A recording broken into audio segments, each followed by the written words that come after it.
আগবঢ়াইছে breaking news. সমাগত 2026 বিধানসভা নিৰ্বাচন আৰু 2026 নিৰ্বাচনত 42টা সমষ্টিত নিৰ্বাচন খেলিব এবাৰ ৰাইজৰ দলে।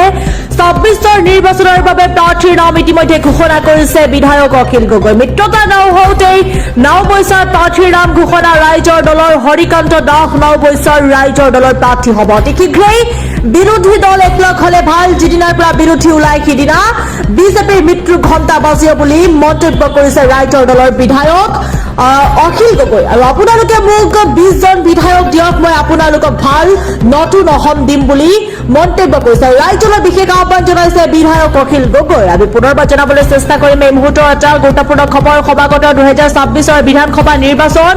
26 নিৰ্বাচনত 42টা সমষ্টিত নিৰ্বাচন খেলিব এবাৰ ৰাইজৰ দলে। আৰু 26 নিৰ্বাচনৰ বাবে ইতিমধ্যে ঘোষণা কৰা হৈছে প্ৰাৰ্থীৰ নাম। মিত্ৰতা নহওঁতেই নাওবৈচাৰ প্ৰাৰ্থীৰ নাম ঘোষণা ৰাইজৰ দলৰ। হৰিকান্ত দাস নাওবৈচাৰ ৰাইজৰ দলৰ প্ৰাৰ্থী। অতি শীঘ্ৰেই বিৰোধী দল একলগ হলে ভাল বুলিও মন্তব্য আগবঢ়ায় শিৱসাগৰৰ বিধায়ক অখিল গগৈ। আৰু যিদিনাৰ পৰা বিৰোধী ওলাই সেইদিনা বিজেপিৰ মৃত্যুৰ ঘণ্টা বাজিব বুলি মন্তব্য আগবঢ়ায়। আপোনালোকে মোক 20 জন বিধায়ক দিয়ক, মই আপোনালোকক ভাল আৰু নতুন অসম দিম বুলি মন্তব্য কৰে।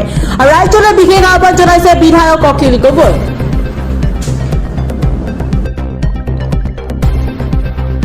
মানুহক আমি 2026 চনত মুক্তি দিব লাগিব। আৰু মুক্তি দিবৰ কাৰণে এই সময়ত আটাইতকৈ ডাঙৰ মেজিকটোৰ নামেই হ'ল, আটাইতকৈ ডাঙৰ হাথিয়াৰটোৰ নামেই হ'ল এলায়েন্স। বিৰোধী দলবিলাক একলগ যিদিনা হ'ম, মই কৈছোঁ এক ৰাতিৰ ভিতৰত আপোনালোকে দেখি থাকিব।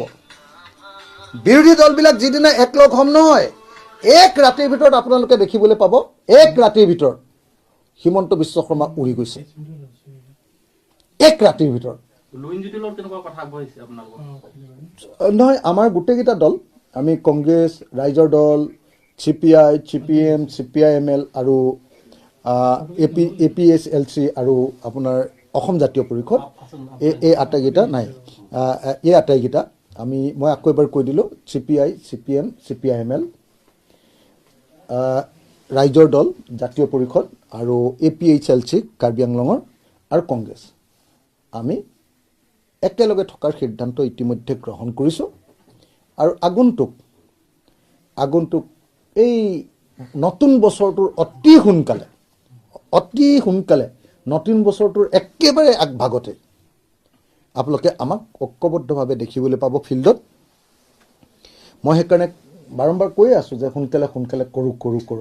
যিদিনাই লগ হ'ম সেইদিনাই হিমন্ত বিশ্ব শৰ্মা উৰিলে বুলি ধৰি লওক। মোৰ মানুহক আমি 2026 চনত মুক্তি দিব লাগিব। আৰু মুক্তি দিবৰ কাৰণে এই সময়ত আটাইতকৈ ডাঙৰ মেজিকটোৰ নামেই হ'ল, আটাইতকৈ ডাঙৰ হাথিয়াৰটোৰ নামেই হ'ল এলায়েন্স। বিৰোধী দলবিলাক একলগ যিদিনা হ'ম, মই কৈছোঁ এক ৰাতিৰ ভিতৰত আপোনালোকে দেখি থাকিব। বিৰোধী দলবিলাক যিদিনা একলগ হ'ম নহয়, এক ৰাতিৰ ভিতৰত আপোনালোকে দেখিবলৈ পাব। এক ৰাতিৰ ভিতৰত হিমন্ত বিশ্ব শৰ্মা উৰি গৈছে।